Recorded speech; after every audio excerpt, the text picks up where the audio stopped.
Yesterday, we learned in the portion why it says that if a woman gives seed first, it gives birth to a male. And we explained because the woman is essentially what's called gvura, severity. But within her, there are also all of the other aspects, including chesed, which that's the male aspect. And that's what she contributes in the giving, in the process of becoming pregnant and giving birth. She contributes this chesed, which is the male aspect. So if she is dominant, if she gives the seed first, then the child comes out to be a what she has contributed, namely her, the male aspect which is in her, this chesed aspect of chesed. Okay, so what do we learn essentially? We learn that all of the character traits of God, which amazingly enough, God does have character traits, and that in fact is the secret of Jewish faith, that God has a personality, and even though he is infinite and totally above the world, and he's before the world was created, etc., but all that he does, on the other hand, interact with the world. And the world is very, very important to God. And that God does, he has love and awe and power and this. And the same thing, we are created in his image. We also have these aspects. And just as it is with God, that all these aspects are included, each one is included with all of the others, and all of those others are also included with all of the other 10, and each one of those inclusions also have 10. So it ends up that everything is tremendously, tremendously, on one hand, complicated, but on the other hand, very harmonious. Because if you have an orchestra of, 4 people playing, that's very nice. If you have 100 people playing and they're playing the same music and they're good, then that's even nicer. And if you have an orchestra of 1,000 pieces, right, there's these, whatever it is, concerts of Mahler and these people, where they have like 1,000 people playing a chorus of 500 people. So it's tremendously impressive. It's tremendously impressive. If all these people, so the same thing, if you have the whole world, billions, trillions, infinite numbers of creations with planets and stars and atoms and molecules and all these things, and if they're all working in harmony, that's amazing. That's really amazing. So that is the whole idea of harmony. And that's how it is that from a female and a male can get together and have a child. And if the male is dominant, that what's dominant is what he contributes, namely his female aspect. And if the female is dominant, then what she contributes to the unification, namely the male aspect, chesed, that's dominant. That's what he said. Okay, now let's put this a little bit more into actual practice. That was more theoretical. Let's get into practice. How to have love of God. How to come to happiness with the Creator. Right? These philosophical ideas are very nice. We're sitting here, but it doesn't make us happy. It makes you, nice ideas, philosophy, whatever you want to call it, science fiction, whatever you want to call it. But happy, how do you get happy from it? Now we're going to see. Ready? Let's go. All right, there's this. This is a sentence from a prophet. Prophet says, Sos asis, I will rejoice, sos asis, I will rejoice. I'm sorry, rejoice, not I will rejoice. Sos tasis, that's another one, sos asis. Sos tasis, rejoice, v'togel, and sos tasis, rejoice, and be happy. Ha'akara, the barren woman, B'kibutz baneha, when she gathers her children, b'tocha b'simcha, with great rejoicing. Sostasis, where does this come from? It is one of the blessings from the wedding, 7 blessings from the wedding. Sos asis, this is a sentence from Isaiah This is that's different. This is one of the blessings in the wedding, under the wedding canopy, right? A bride and a groom under the wedding canopy. The rabbi makes 7 blessings, or somebody makes 7 blessings for them, and that solidifies the wedding according to all opinions. 7 blessings. One of the blessings is interesting blessings. Look and see what they are. Sus tasis, rejoice, Petagil, and be happy. Ha'akara, the barren one, the barren woman. The kibbutz banel, when she gathers her sons to her in joy. Okay, hine. This meal, we started this yesterday. The meal is tasis. This word tasis, grammar. Now we're going to learn a little bit of Hebrew grammar. When it says tasis, the word tasis can be 2 things. It can be, in Hebrew, it can be second person, like a future or like an order. Tasis, you will be happy. You must be happy. Or it could be tasis, means she will be happy, or she will make happy. She will make somebody else. Let's look and see. There's 2 explanations. One is Lashon Poel Omed. This is, in other words, something, how do you say, passive, causational. I don't know. I forgot the names of them. What does it mean? Kai al akara. It means that this barren woman, that she will be happy. She will be, that's what it means, omed, passive. She will be happy. And she will be rejoicing when her children are gathered to her. Of course, the obvious question, if she's a barren woman, where did she get children from? We'll see. Habe is the other grammatical way of looking at the sentence is poel yotze, active. And it refers to God. And we're asking God, sus tasis, please, God, please make happy. Lenochach, you, God, you. Tasis esakara, make the barren woman happy. Sus tasis, may you make God, we're saying, God, you make the barren woman happy when she gathers her children. Kinochach lazachar, because second person masculine is the same thing as feminine, and third person feminine. She will be happy, or you should make happy, right? Or she is happy. She will. So if the tough comes before the word, it can either be third person feminine or second person masculine. That's how Hebrew is, right? So if you want to say tasis, means you should make somebody happy. Tasis, right? If I say to a man, you should walk, telech. Or if I say to a woman, telech, it means that she will be happy. Will be happy. Okay, let's see. Well, to understand this, we can first of all say first, Inyan tagel akora. What does it mean that will rejoice the barren woman when she gathers her children? If she's barren, it means she hasn't got any children. So where does she get children from? That she'll gather them to her. Right? She adopted them or something. They're not her children. Where does she get these children? She's going to adopt it. It says she's barren.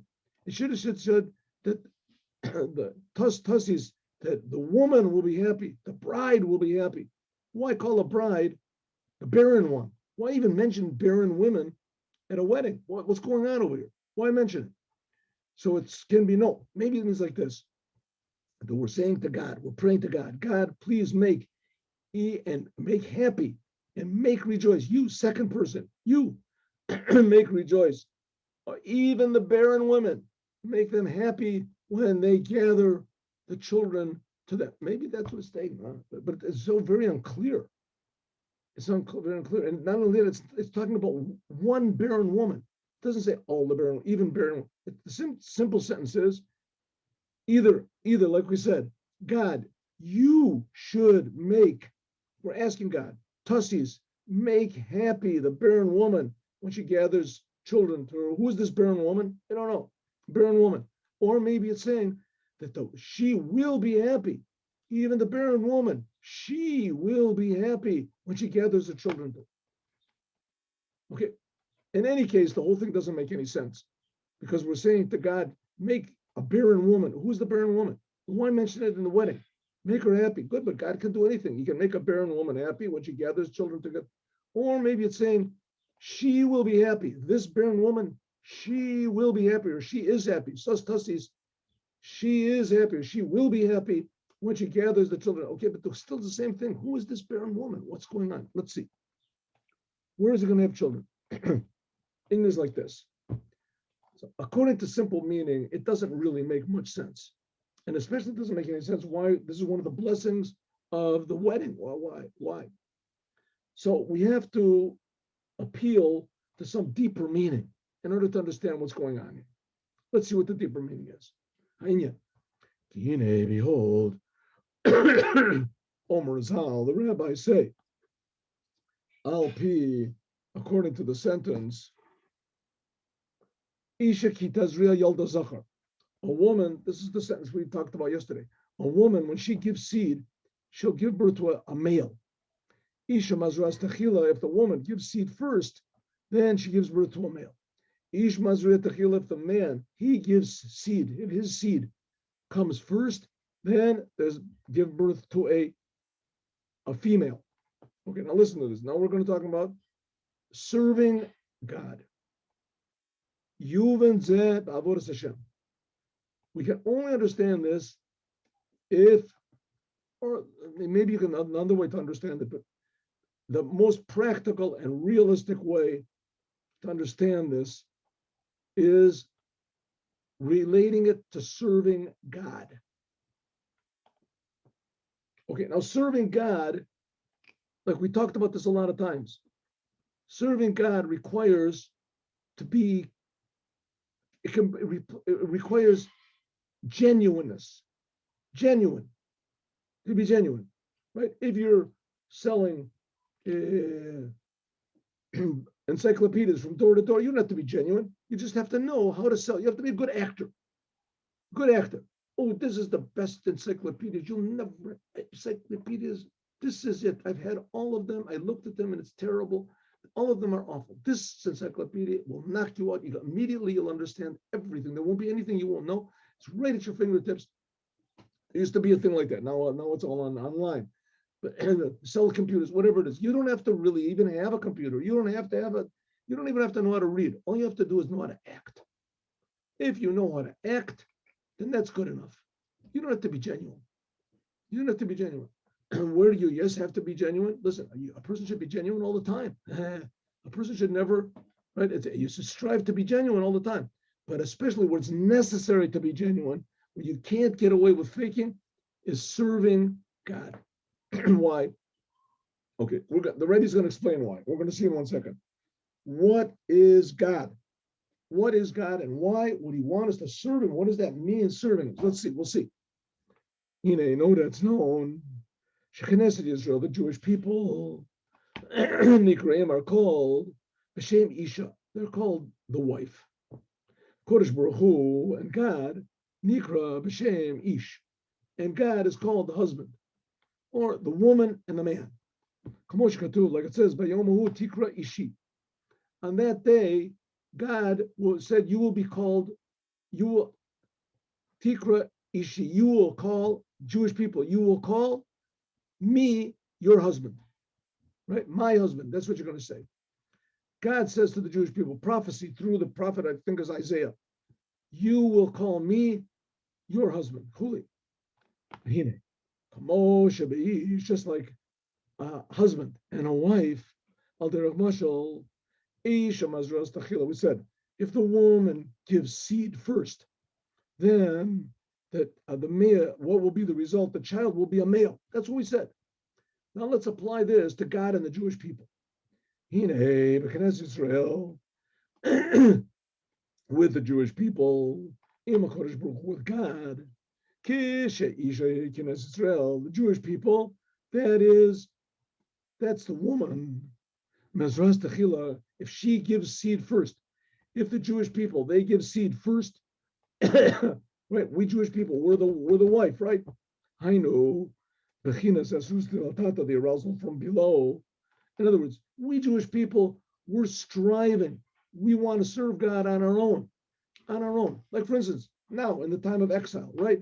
There was a Holocaust. There's a million reasons nowadays not to even want anything to do with God, not to have anything to do with God. And a lot of people use these excuses.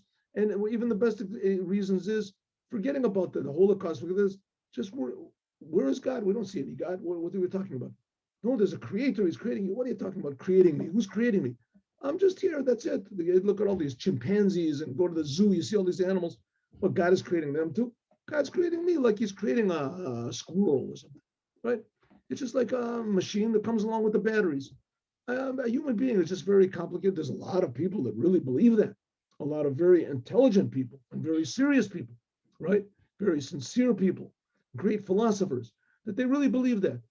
They really believe the man is just, maybe he's a product of evolution, or maybe it doesn't make any difference, but there's no soul, there's no God, there's intellect, there's this. In other words, there's absolutely no reason to serve God. Absolutely no reason. But why do I do it? I come to the conclusion on my own, like Abraham. Could be the whole world is against me, but I decide, no, there is a creator, and the creator wants something from me, and I owe everything to the creator. Right? I'm not interested in going to heaven. I'm not afraid of going to hell. It doesn't bother me. I'm not thinking about it at all. I am thinking about one thing. What does the creator want? Right? What does he want from me? That's all I'm thinking about. Right? And from that, you can come to the Torah. You know, what does the Torah want? But all the other religions, they promise you, you're going to go to heaven. That's serving yourself. You're not really serving the creator. Right? It's like a person eats fish because he loves fish. Right? Someone can come up to him and say, my friend, if you really love the fish, then you would let the fish eat you. You're not loving it. You don't love the fish. You love yourself. That's why you eat the fish. Same thing, religion. Some people say, what are you doing so religious? Because you want to go to heaven. You're loving yourself. You want as much as possible, right? True serving God means you're not thinking about yourself at all. You're only thinking about the creator. No, this is a very difficult thing to do, especially when you haven't got any signs. In the time of the Holy Temple, in the time when God took the Jews out of Egypt, in the time when there was all these arousals from above, God did everything, then that's called, you serve God. Yes, you're serving God, but God was the one that started. So it says, if the woman, she's the one that starts, namely the Jewish people, they're not, right? God seemingly is not interested, right? You have a relationship, a husband and a wife. The husband, he's always learning Torah or something like that, mathematics. Doesn't want to have any children. He's learning Torah, right? Let's have children. No, I got to learn. I have to daven. I have to pray. That's just like that. Same thing with God. God seems to be totally disinterested. Totally here with Jewish people. We're in exile. We don't see any signs. So we have to make God interested. We have to dress up nice. That's by means of Torah. We have to act nice, talk nice. That's the Torah and the commandments. We have to have love of God. That's called an arousal from below. At the ruta dilatata. We have to do the arousal from below. We have to do it on our own. And God doesn't react. That's not my problem. That's not it is my problem. But on the other hand, that's not going to stop me. I believe that God wants me to serve him. How do I know? Because there's big tzaddikim that say beforehand. That's called from below to above. This is what's called el ishech teshukashetech. That to your husband will be your desire. This is what God said to Eve, Chava. How they got Chava from Chava is the name of Adam's wife. From that, how they got Eve, I have no idea. But anyway, Chava, God gave, when she created her, he said, and I'm sorry, after she ate from the tree, so God said, you got a curse.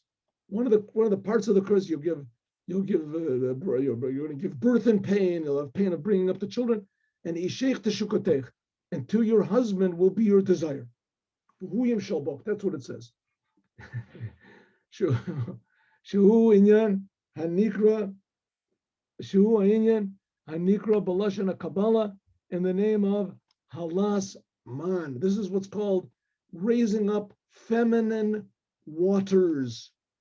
Man, feminine waters. Water is a synonymous in Kabbalah, whatever, in Chassidut, Water is synonymous with pleasure and desire. Feminine waters means that we are raising up our desire and our pleasure to the Creator, lifting it up. That waters our pleasure. And feminine waters means that we lift up our energy to the Creator. Even though there's no inspiration, we do it on our own. You have to have some inspiration, there's no doubt about it, but you have to have something. But the main thing is that you read a book, you see something, you go by the Rebbe, you read a story, you do something, all of a sudden you read something that you heard, you saw somebody do a mitzvah, somebody put tefillin on you, somebody did this, all of a sudden, but in the end you have to do it on your own. You have to do it on. Not only that, even the people here, like, take the example, Mount Sinai, right? So the Jewish people on Mount Sinai, so God did everything for them. He took them out of Egypt, gave them blessings, gave them bread from heaven, and afterwards, Moses wasn't there, worshiped the golden calf. Okay, we're going to talk about that in a second. In other words, it's difficult to serve God, even when God gives you all these inspirations and motivations and blessings from above, and that turns you on. It doesn't make any difference. A person still, in the end, he's left alone. He's left alone. Are you going to serve God or not? You know what? Yeah, I am. Oh, now it's going to be hard work. If you just say, I'm not going to serve God, then you got it easy. You don't have to, you just take it easy life, right? But on the other hand, it's the truth. It's the truth. You're going to do the truth. That means serving God from below to above. Your desire, that's called elevating Maya Nukvin. You do it, so to speak, on your own. You decide, I'm going to go against the world. I'm going to be like Abraham. I'm going to defy nature. I'm going to defy my own nature. And I'm going to serve the Creator. Oh, this is called that the woman, she gives seed first. If so, there's a very basic principle in Hasidut that we want to teach the whole world. God reacts. How do we say in prayer? Atah shamea tefilat kol peh. God listens to the prayers of every mouth. Jew, non-Jew. God reacts. Right? That's the whole story of Jonah. Yonah. We say it on Yom Kippur. That Yonah was told to go to the city of Nineveh. That was an evil city. And he went there and he said, do you return, repent, change your ways. And they did it. And God saved them all. He listened to their prayers. And that's what's called raising up your desire water, your Maya Nukvin, the feminine waters. If you do that from below without any help from God, then, so to speak, in other words, you instigated yourself. You started off the process. Then, Nimshach, as far as they live, then there's a reaction from God. Hamshachas mad.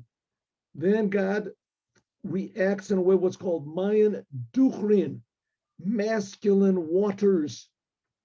And in other words, what if we start from, we instigate, we're the beginners, we're the female, she gives seed first. That's the Jewish people we're talking about. They give seed first. We're just an example to the whole world. But the Jewish people, they have to start. The Jewish people, we're the ones that instigate our love to God. Then the result is a reaction from God, which is a male. What does it mean, male? Hainu shemoledet bechinat ahava b'neshamat Yisrael. It gives birth to real, genuine love in the hearts of the Jews, shebechinat dachar, which is in a way of masculine, male. Hainu bechinat ahava rabba, a level which is called great love.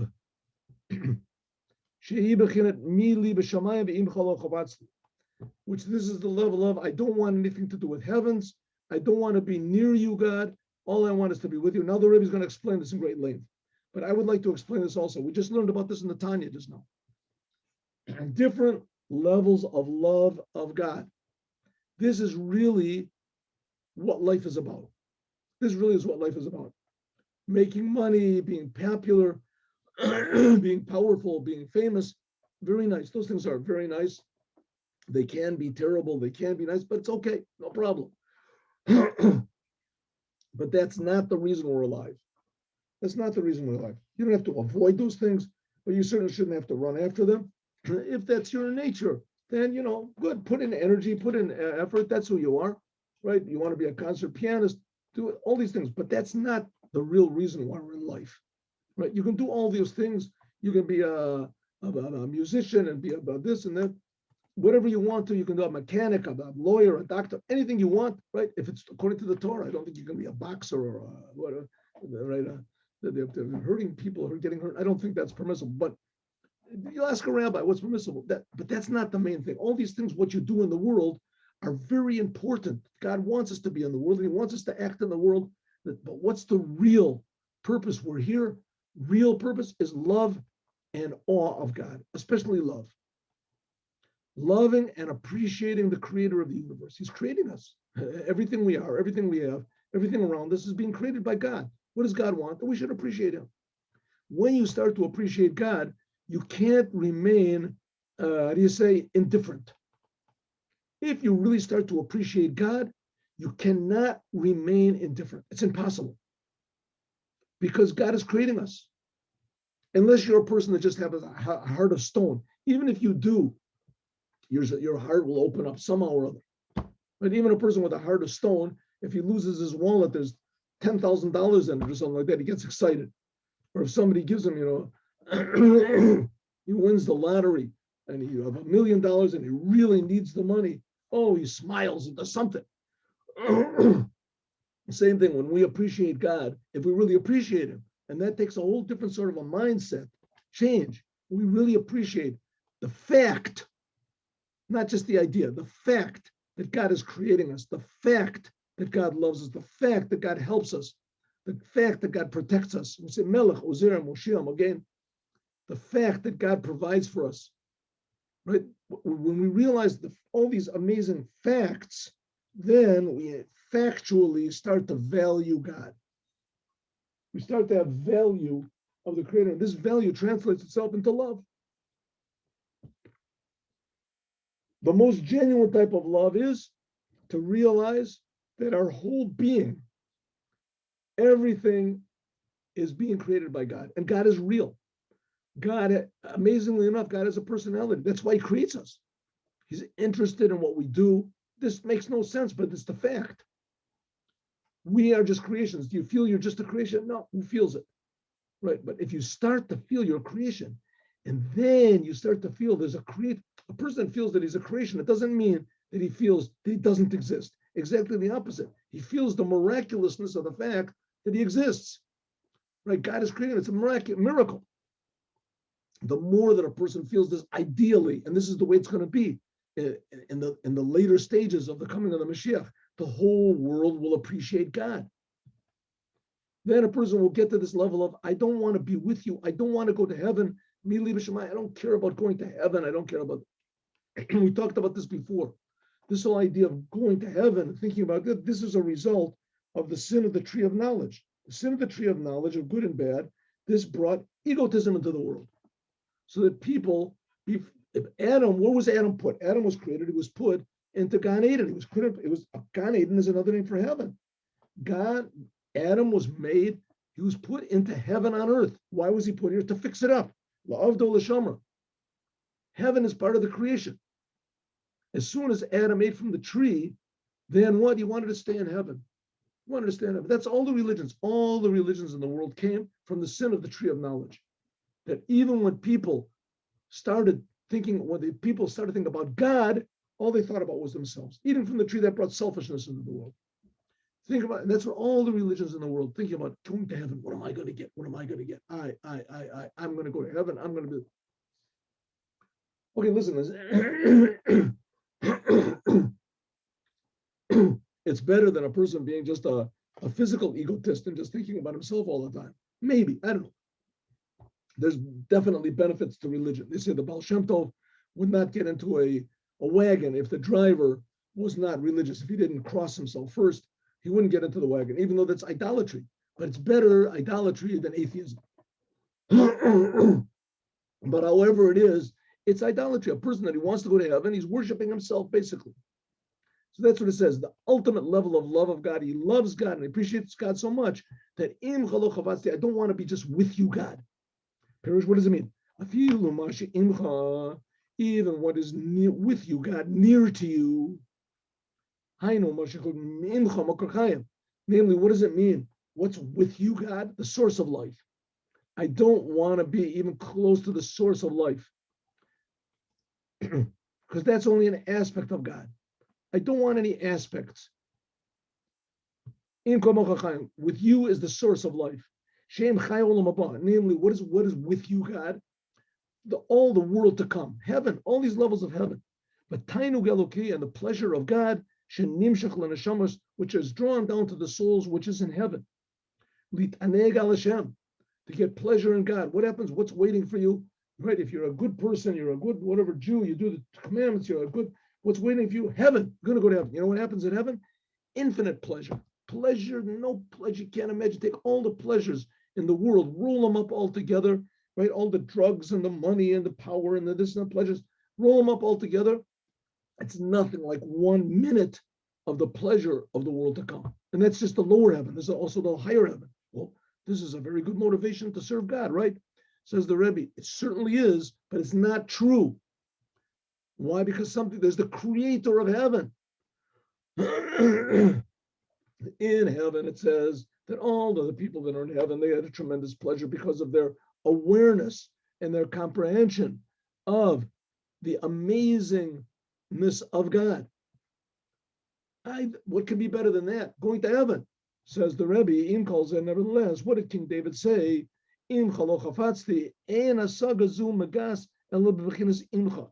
All these high pleasures and awareness and consciousness in the upper worlds only reaches to the level of with you. That's like all these Eastern religions. It's only near you. These are secondary to God Himself. And who's creating us? God Himself.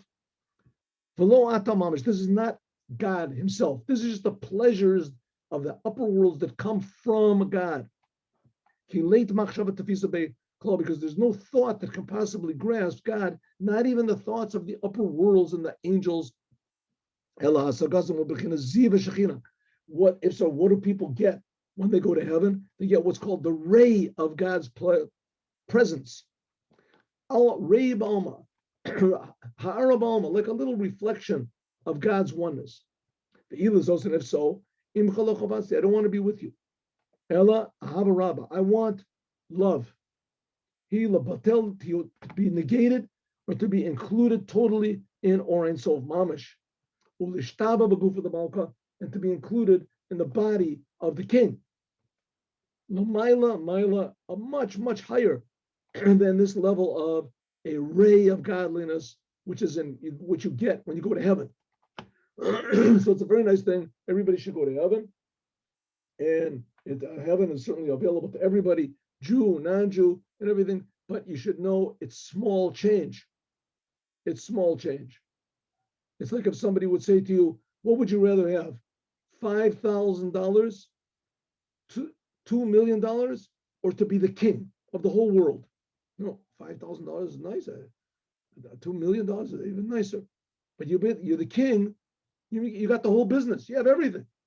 You have all the money, all the people, you have everything. Everything that you want. What do you want? What do you want when you get to be? No, I want something for myself.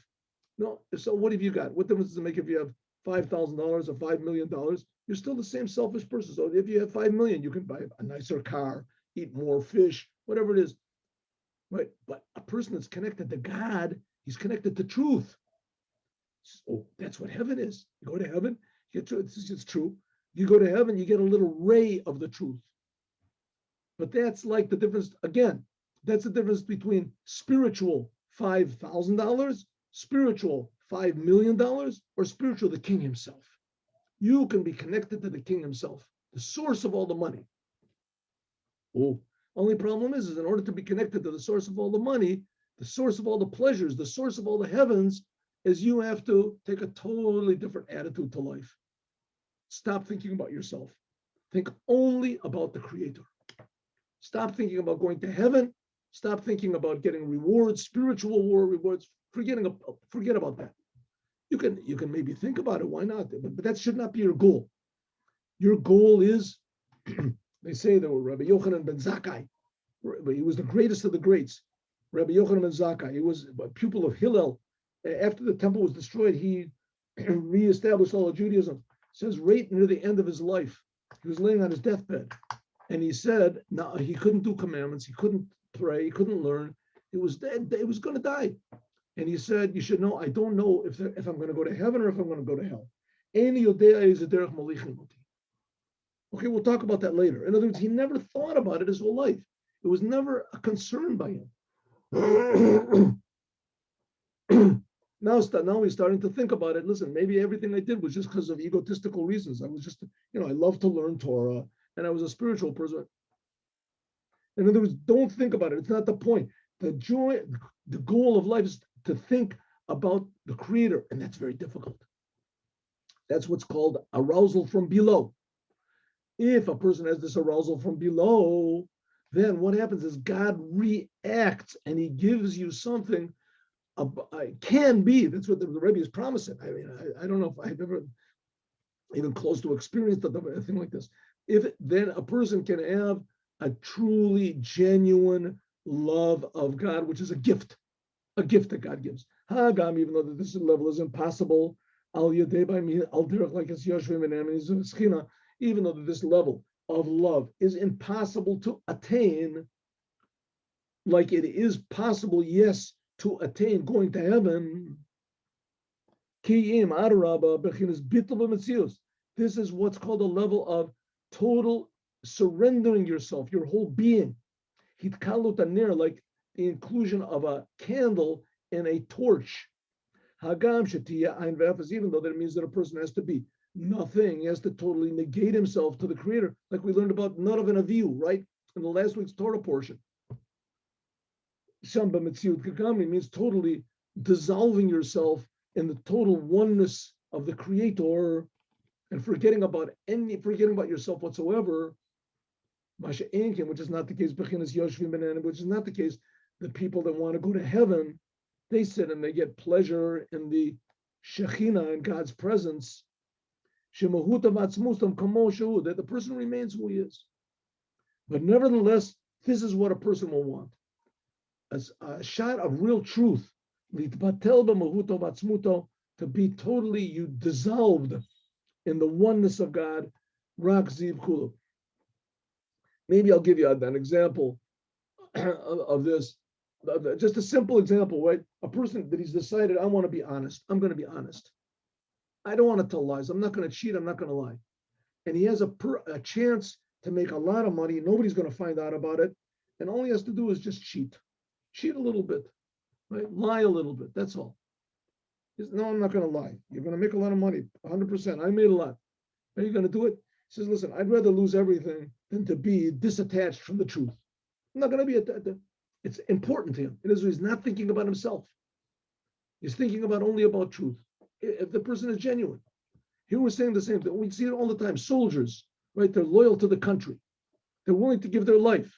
They're loyal to their friends. They don't think about themselves, right? That's a real soldier. Right? It only thinks about the cause, the what. So here we're talking about a person being loyal, not thinking about yourself, being loyal to God. This is a type of love which is a gift from above. This type of love is called dachar, is male. Just like the advantage of a male over a female, because usually women have datam kalot. Usually women are not as strong-minded. Usually, maybe that was in the Alter Rebbe's days. I mean, maybe, but in any case, that's the way it is now. Also, I guess in spiritual, women says their minds are not as powerful as men. Masha Enkin a zachar, which is a bardas. Men have, I don't know if nowadays men are like women. It could be a woman like men. But in any case, ideally, that's what it's supposed to be. That men are stronger minded than women. They're less prone to be affected by their emotions. It's more powerful. So it says that's what's called giving birth to a male. If we do the work from below, arousal to Hashem, even in our, how do you say, our very limited way, then we get a blessing from God that gives seed. The resultant child is a male. Then the child that knows the love that's given birth by our arousing first The love that's given birth to in us is like the level of male. This is the level of masculine. That's this tremendous love we talked about, which is called dachar. This is a masculine aspect, which is dat chazak. This is what's called a strong-minded shabocher ha'ikr, that he chooses the main thing and not the tafel. He wants God and he doesn't want heaven. Hagam shelo yebechinas yesh, even though he's not going to get anything out of that. It gives the example of the Tanya, a child who gives his life to save his parents. He doesn't get anything out of it, right? He gives his life to save his parents. What does he get out of it? He doesn't appreciate the fact that his parents are free. Doesn't make any thinking about that. The einu chafetz v'tafel, he doesn't want anything to do with the secondary thing, going to heaven, etc., even though that he'll still retain his individuality. Nevertheless, this is called, even though this is the level of heaven, it's called what's called the source of life, and it's worth all of the punishments in hell in order to get to this level of heaven. Infinite pleasure. We'll talk about that next time. With it says about Elisha ben Avua, the smoke came up from his grave because he was such a sinner. He went to hell. It says it's worthwhile for him to go to hell. Just afilu achi, nevertheless, to go to heaven. Infinite pleasure in heaven. It's worth all the pains in hell to go just for a minute in heaven. And nevertheless, heaven is second prize.